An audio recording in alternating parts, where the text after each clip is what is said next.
বীরশ্রেষ্ঠ flight lieutenant Motiur Rahman বাংলাদেশের একজন শহীদ, বীরশ্রেষ্ঠ বীর মুক্তিযোদ্ধা।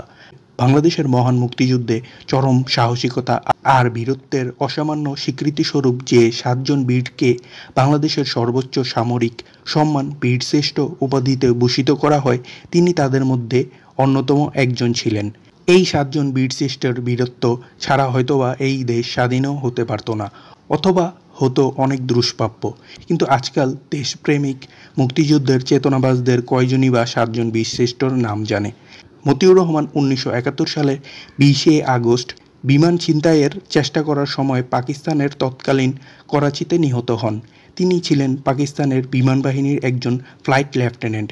মুক্তিযুদ্ধ চলাকালীন তিনি পাকিস্তানের জঙ্গি বিমান T-33 ছিনতাই করে মুক্তিযুদ্ধে যোগ দেওয়ার চেষ্টা করেন, কিন্তু বিমানটি ভারতীয় সীমান্ত এসে বিধ্বস্ত হয়। মতিউর রহমান 1941 সালে 29 অক্টোবর পুরান ঢাকার আগা সাদেক রোডের মোবারক লজে জন্মগ্রহণ করেন। তার পিতার নাম মৌলভী আব্দুস সামাদ এবং মাতার নাম সৈয়দা মুবারকুন্নেসা খাতুন। 9 ভাই ও 2 বোনের মধ্যে তিনি ছিলেন ষষ্ঠ। পাকিস্তান সরকার মতিউর রহমানের মৃতদেহ করাচির মাস্টুর ঘাটির 4র্থ শ্রেণীর কবরস্থানে সমাহিত করেন এবং তার কবরে খোদাই করে রাখা হয়েছিল যে একজন গাদ্দার এখানে সমাহিত আছে।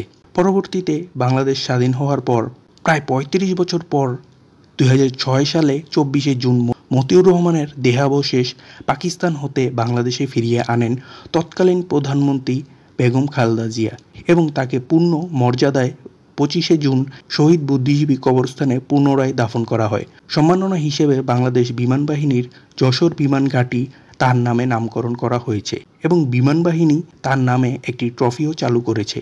বিমান প্রশিক্ষণে সেরা কৃতিত্ব প্রদর্শনকারীকে যা প্রদান করা হয়।